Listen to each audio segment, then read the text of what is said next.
ओम शांति। आज बाबा के 3 मई 2020 के अव्यक्त महावाक्य हैं।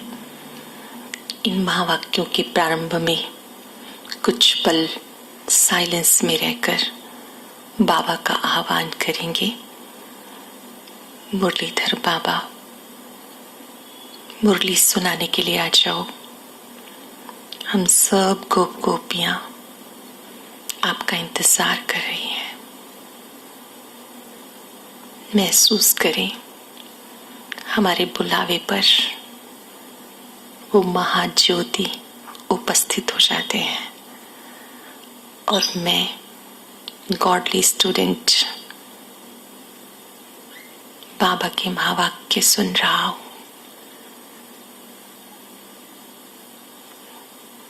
आज बाबा ने संगम युग का महत्व समझाया। जो समय चल रहा है ये कैसा युग है, इसकी विशेषताएं, और साथ साथ स्वराज्य अधिकारी बनने की बात कही। स्वराज्य अधिकारी अर्थात स्वयं की कर्मेंद्रियों पर पूरा राज्य करना, अपने मन बुद्धि संस्कार के मालिक बन जाना, स्वयं पर पूरा आदेश निर्देश देते हुए खुद को कंट्रोल में रखना, संयम में रखना। जो स्वराज्य अधिकारी आत्मा है वो ही भविष्य विश्व राजा बन सकती है, महाराजा बन सकती है। साथ साथ बाबा ने एक गोल्डन एज स्वभाव की बात कही है कि सत्युगी दुनिया में चलना है तो अपना स्वभाव गोल्डन एज का बनाना है, जिसके अंदर जरा भी ईर्ष्या ना हो, स्वार्थ ना हो, जिद और सिद्ध ना हो। तो हम इन चीजों पे अटेंशन रखेंगे और इसको ठीक करने का साधन है शुभ भावना, शुभ कामना। इसको आज हम पूरा दिन प्रैक्टिस करेंगे। कोई भी हमारे सामने आए उसके लिए एक मंगल कामना कि आत्मा का कल्याण हो। जो और कोई आपके सामने आए दिल से आवाज निकले, आप खुशियों से भरपूर रहें, आपका जीवन सफलताओं से संपन्न हो, आप सदा स्वस्थ रहें। एक दिन भी अगर हम ये देने का कार्य करेंगे तो हमारा मन व्यर्थ की बातों से मुक्त हो जाएगा।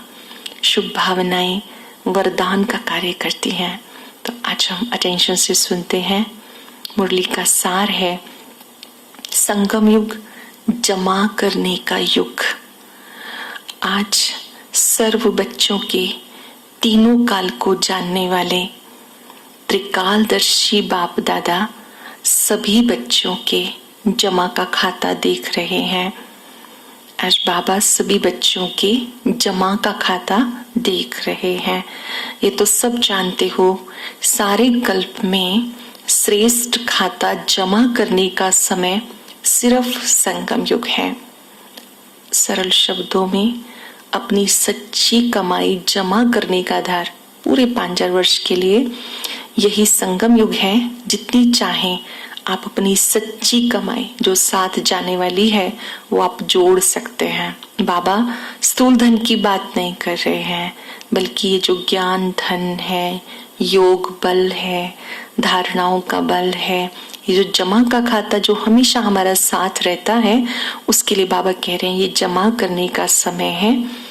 छोटा सा युग, छोटी सी जीवन है, लेकिन इस युग इस जीवन की विशेषता है कि जो अब जितना जमा करना चाहो उतना जमा कर सकते हो। इस संगम युग में आप जब चाहो जितना चाहो जमा कर सकते हो।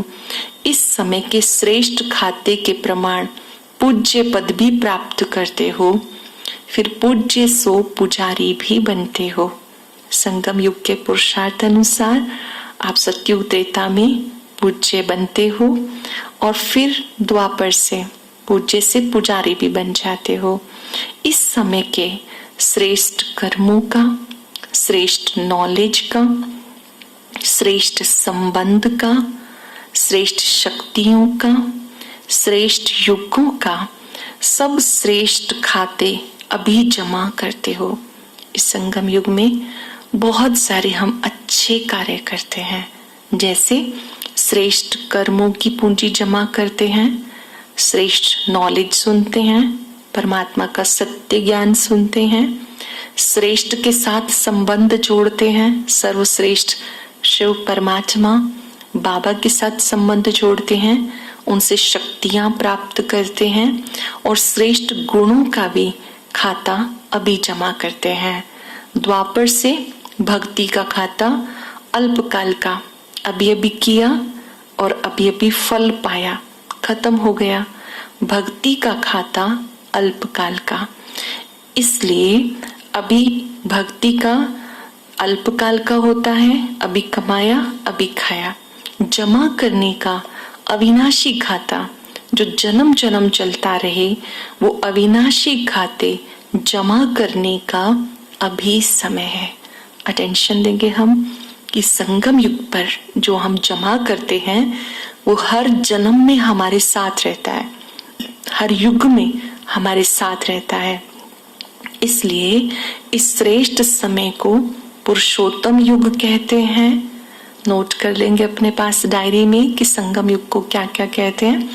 पुरुषोत्तम युग कहते हैं, धर्माऊ युग कहते हैं, परमात्मा अवतरण का युग कहा जाता है, जिसमें परमात्मा स्वयं अवतरित होते हैं। डायरेक्ट बाप द्वारा प्राप्त शक्तियों का युग, परमात्मा से डायरेक्ट हम शक्तियां प्राप्त करते हैं। अष्ट शक्तियां हम सबने सुनी हैं, इसके अतिरिक्त भी शक्तियां हैं, जैसे स्वयं को परिवर्तन करने की शक्ति, महसूसता की शक्ति, सर्व शक्तियां प्राप्त करते हैं। इसी युग में बाप विधाता वरदाता का पार्ट बचाते हैं। विधाता का मतलब कि हमें भाग्य बनाने की वो विधि बताते हैं, ऐसे ऐसे करो तो आपका भाग्य भविष्य के लिए सदा के लिए श्रेष्ठ बन जाएगा। वरदाता का भी पार्ट बचाते हैं, इसलिए इस युग को वरदानी युग भी कहते हैं। संगम युग को वरदानी युग भी कहते हैं। इस युग में स्नेह के कारण भोले भंडारी बन जाते हैं। इस समय शिव बाबा परमात्मा भोला भंडारी बन जाते हैं, जो एक का पदम गुना फल देता है। एक का पदम गुना जमा होने का विशेष भाग्य अभी प्राप्त होता है। और युगों में जितना और उतना का हिसाब है, अंतर हुआ ना, क्योंकि अभी डायरेक्ट बाप वर्षे और वरदान दोनों रूप में प्राप्ति कराने के निमित्त है। इस समय बाबा क्योंकि भोलानाथ है तो हमें डायरेक्ट प्राप्तियां कराता है। डायरेक्ट प्राप्ति करने का वरदान इस समय मिलता है। भक्ति में भावना का फल है, अभी वर्षे और वरदान का फल है। वहां केवल भावना का फल है, अभी वर्षे और वरदान का फल है। इसलिए इस समय के महत्व को जान, प्राप्तियों को जान, जमा के हिसाब को जान, त्रिकालदर्शी बन, हर कदम उठाते रहते हो ना। बाबा पूछ रहे हैं कि इतनी इंपॉर्टेंस आप देते हैं संगम युग को कि जमा करने का युग है, तो एक मिनट भी मेरा वेस्ट ना जाए। प्राप्तियों का युग है और त्रिकालदर्शी बाप इस समय के महत्व को समझाते हैं कि जो समय चल रहा है ये पदम गुणा प्राप्त करने का है। इस समय का एक सेकंड कितने साधारण समय से बड़ा है वो जानते हो। इस समय का एक सेकंड भी, संगम युग का एक सेकंड भी पद्मों की कमाई जमा कराने वाला है। सेकंड में कितना जमा कर सकते हो और सेकंड में कितना गवाते हो, दोनों चीजें बाबा बताते हैं कि जमा कितना होता है। अगर आप एक सेकंड गवाते हो तो संगम का एक सेकंड गवाना मतलब एक वर्ष गवाना। ये अच्छी तरह से हिसाब जानते हो ना। या साधारण रीति से कुछ कमाया कुछ गवाया, ऐसा अमूल्य समय समाप्त तो नहीं कर रहे हो। जो संगम युग है इसका एक एक सेकंड बहुत कीमती है। बाबा ने कहा इसको वेस्ट तो नहीं कर रहे हो। जब इसमें पदम गुणा जमा करते हो तो जब वेस्ट करते हो तो बोझ भी चढ़ता है।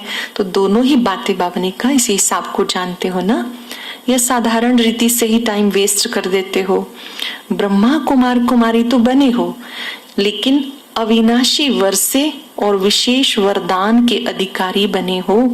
बाबा को पहचान लिया, ज्ञान मिल गया, ब्रह्मा कुमार कुमारी बन गए। तो केवल ब्रह्मा कुमार कुमारी बन गए या साथ में ये जो प्राप्तियों वाला हिसाब है बाबा ने कहा वो भी समझ लिया है ना। विशेष अविनाशी वर्षा वरदान उसके अधिकारी बने हो, क्योंकि इस समय के अधिकारी जन्म जन्म के अधिकारी बनते हैं। इस समय के किसी न किसी स्वभाव संस्कार, किसी संबंध के अधीन रहने वाली आत्मा जन्म जन्म अधिकारी बनने की बजाय प्रजापद की अधिकारी बन जाती है। इस समय किसी पुराने स्वभाव संस्कार के अधीन नहीं रहना, उन पुराने स्वभाव संस्कार को, अपनी वीकनेसेस को छोड़ देना है। तब हम भविष्य ऊंच पद के अधिकारी बनेंगे। राज्य अधिकारी नहीं बन पाएंगे, प्रजापद अधिकारी बनते हैं। बनने आए हैं राजयोगी, राज्य अधिकारी, लेकिन अधीनता के संस्कार के कारण विधाता के बच्चे होते भी राज्य अधिकारी नहीं बन सकते। इसलिए सदा चेक करो स्वराज्य अधिकारी कहाँ तक बने हो। हमारे राजयोग सीखने तो स्वराज्य अधिकारी बनना है। अगर कोई पुराना संस्कार अपनी ओर खींचता है और वो रह जाता है तो हम अधिकारी नहीं बनेंगे, बल्कि फिर प्रजा में चले जाएंगे। तो बाबा ने कहा स्वराज्य अधिकारी बने हो। जो स्वयं अधिकार नहीं पा सकते हो वो विश्व का राज्य कैसे प्राप्त करेंगे। जो स्वयं पर राज्य नहीं कर सकते वो विश्व राज्य कैसे प्राप्त करेंगे। विश्व के राज्य अधिकारी बनने का चैतन्य मॉडल अभी स्वराज्य अधिकारी बनने से तैयार करते हो। भविष्य में जाने से पहले वर्तमान में हमें स्वराज्य अधिकारी बनना है। स्वराज्य अधिकारी अर्थात मैं आत्मा राजा हूँ, मन बुद्धि संस्कार की मालिक हूँ। मैं जैसे अपने मन को आदेश दूं उसका पालन करे, अपने संस्कारों को दिव्य संस्कार बनाऊं। ऐसा ना हो कि मेरे संस्कार मुझे पुराने कार्यों की तरफ लेकर के जाएं। बाबा ने कहा कि आप सभी स्वराज्य अधिकारी बने हो। स्वराज्य अधिकारी सर्व कर्मेंद्रियों रूपी प्रजा के राजा बनना। प्रजा का राज्य है या राजा का राज्य है ये तो जान सकते हो ना। प्रजा का राज्य है तो राजा नहीं कहलाएंगे।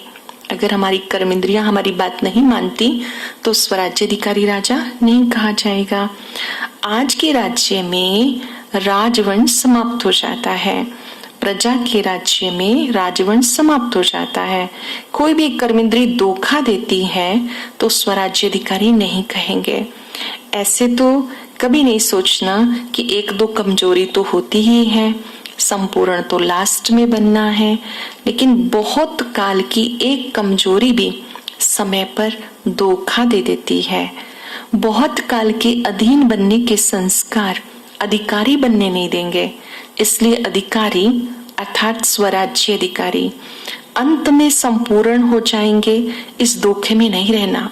बहुत काल का स्वयं पर अधिकार विश्व राज्य अधिकारी बनाएगा। सरल शब्दों में कभी कभी हम कहते हैं कोई बात नहीं, एक दो बातें तो चलती हैं, तो बाबा ने कैसे चलाना नहीं बल्कि स्वराज्य अधिकारी बनना। जो स्वराज्य अधिकारी बनेंगे वही विश्व राज्य अधिकारी बनेंगे। सरल शब्दों में दूसरों पर आदेश चलाने की बजाय, अधिकार जमाने की बजाय पहले अपने मन के राजा बनो। अपने मन को कहो हे मन अब शांत होके बैठ जाओ। मन अगर नेगेटिव सोचने लगे, हे मन दूसरों के गुणों का चिंतन करो। हे मन दूसरों की अच्छाइयों को देखकर एप्रिशिएट करो। हे मन अपने बिंदु स्वरूप पे एकाग्र हो जाओ। जो आप कहें वो मानना शुरू कर दे, इसको हम कहते हैं स्वराज्य अधिकारी। तो बाबा ने कहा ऐसे जो स्वराज्य अधिकारी हैं वो बाबा के दिल तख्त नशीन बनते हैं। किसी भी प्रकार के अलबेलेपन से अपने अधिकार को गवा नहीं देना। आपका जो अधिकार है वो कब गायब हो जाता है? जब हम अलबेले हो जाते हैं, अपने आप को छोड़ देते हैं। हम सोचते हैं चलो फिर कभी हो जाएगा। बाबा ने कैसे छोड़ नहीं देना। अभी इस समय शक्तिशाली आत्मा बनो, गोल्डन एज स्वभाव वाले बनो। सेवा में भी कभी अभिमान और अपमान ना आए। स्वभाव में ईर्ष्या, जिद और सिद्ध का संस्कार ना हो। जब हम सेवा करते हैं तो अभिमान और अपमान की फीलिंग नहीं आनी चाहिए। अपने आप को बहुत अच्छा समझना। जहां भी ईगो आता है तो बहुत सारी प्रॉब्लम्स खड़ी हो जाती हैं। अभिमान वाले को अपमान की फीलिंग बार बार आएगी, मेरी इंसल्ट हो गई, मेरी इंसल्ट हो गई। तो बाबा ने कहा ये खाद मिक्स मत करो। ना तो आपके मन में कभी स्वार्थ आए, ना जिद और सिद्ध आए। अगर आप जिद करते हैं, सिद्ध करते हैं तो कभी प्रसिद्ध नहीं हो सकते। बहुत सुंदर बात बाबा ने कही, इस अलाई को समाप्त कर गोल्डन एज स्वभाव वाले बनो। संस्कारों में सदा हां जी। जैसा समय, जैसी सेवा, वैसा अपने आप को मोल्ड कर लेना है। ऐसा मोल्ड करना, ये रियल गोल्ड बनना है। मुझे मोल्ड होना है। अपनी चीजों को ठीक करने के लिए, गोल्डन स्वभाव बनाने के लिए ये पक्का रखें कि कोई बदले या ना बदले, मुझे खुद को बदलना है। आपकी बहुत सारी समस्याएं हल हो जाएंगी इस बात से, जब आप ये सोचेंगे कि मैंने निज को बदलना है। दिक्कत कब आती है? जब हम सोचते ये बदल जाए तो कितना अच्छा हो, ये बदल जाए तो कितना अच्छा हो। हर एक दूसरे में बदलाव चाहता है। जब उसकी अपनी बारी आती है तो बड़ा पेनफुल प्रोसेस लगता है। तो बाबा ने कहा ये इस चीज को ठीक करने के लिए याद करो, मैंने अपने आप को बदलना है। दूसरा करे या ना करे, मुझे बदलना है। जैसा समय, जैसी सेवा, मुझे खुद को मोल्ड करना है। मुझे गोल्ड बनना है।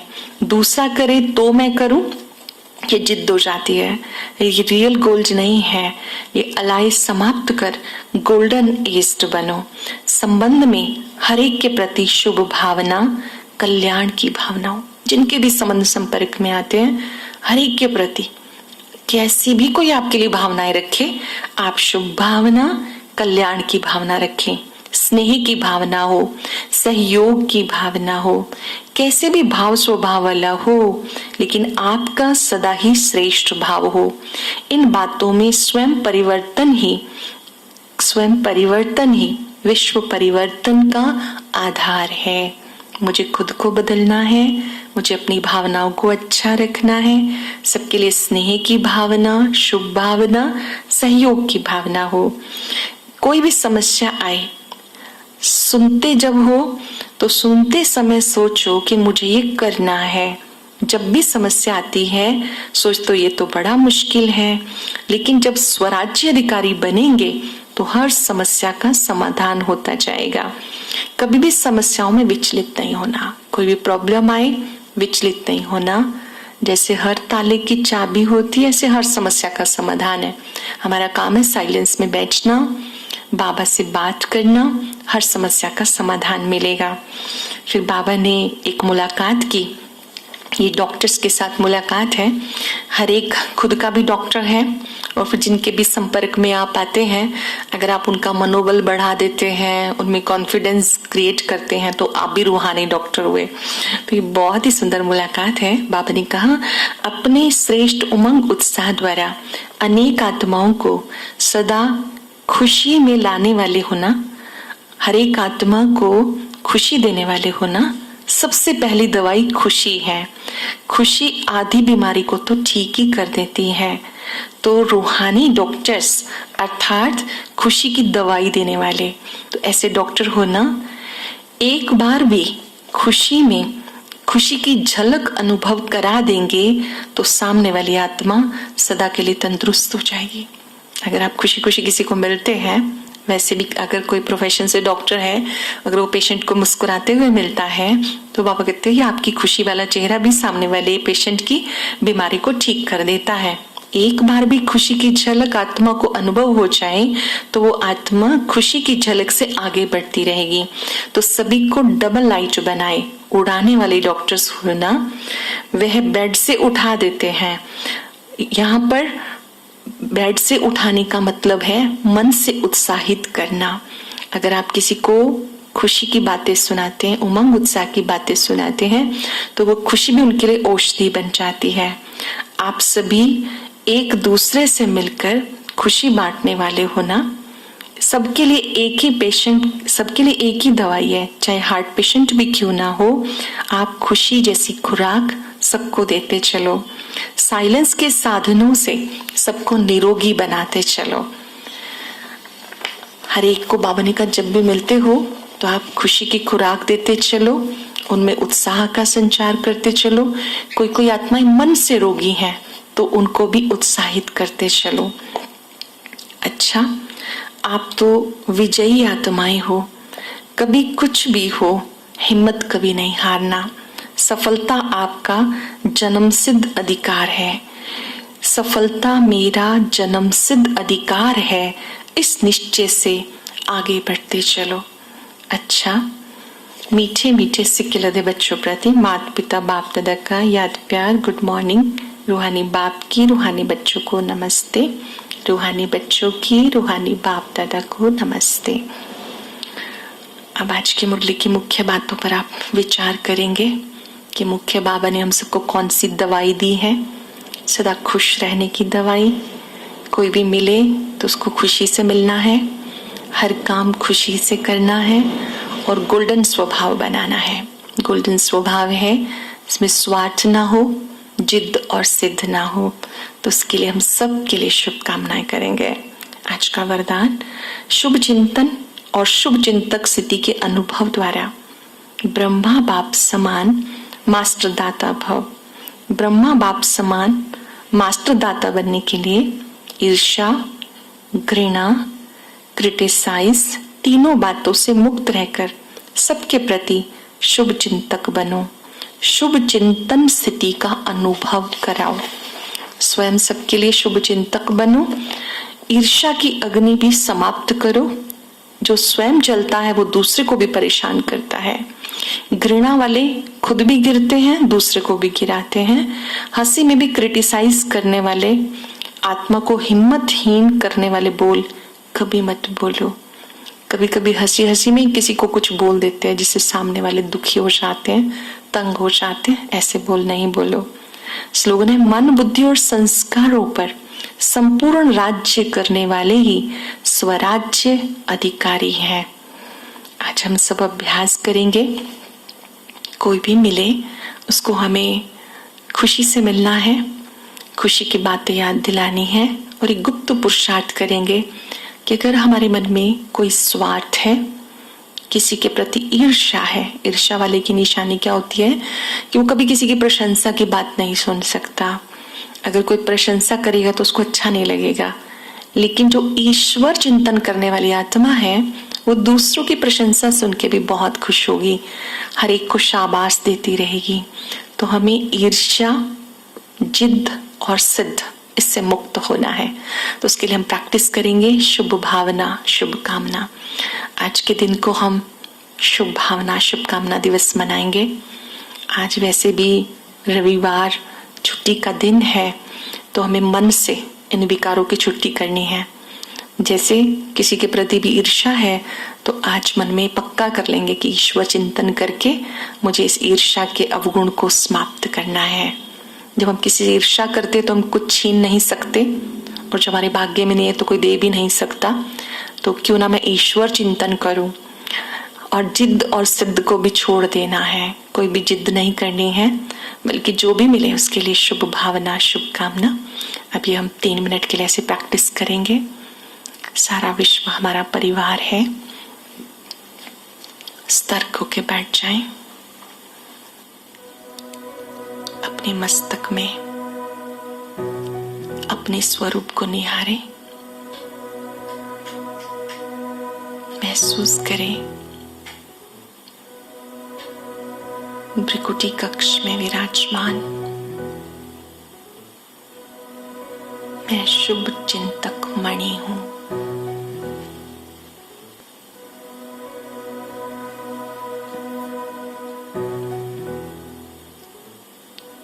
समस्त विश्व की आत्माएं मेरा परिवार है।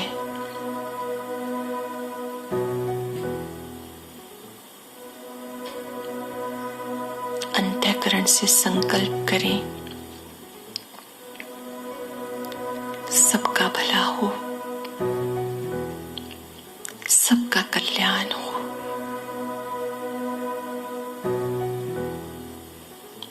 सबके जीवन में खुशियां हों।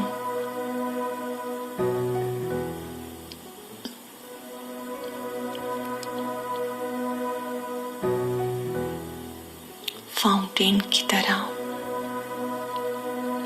बाबा का प्रकाश मुझ में समा रहा है। आज मैं आत्मा संकल्प करती हूँ, इस संगम युग में मुझे 1 मिनट भी वेस्ट नहीं करना। सबको शुभ भावनाएं, शुभकामनाएं देनी है।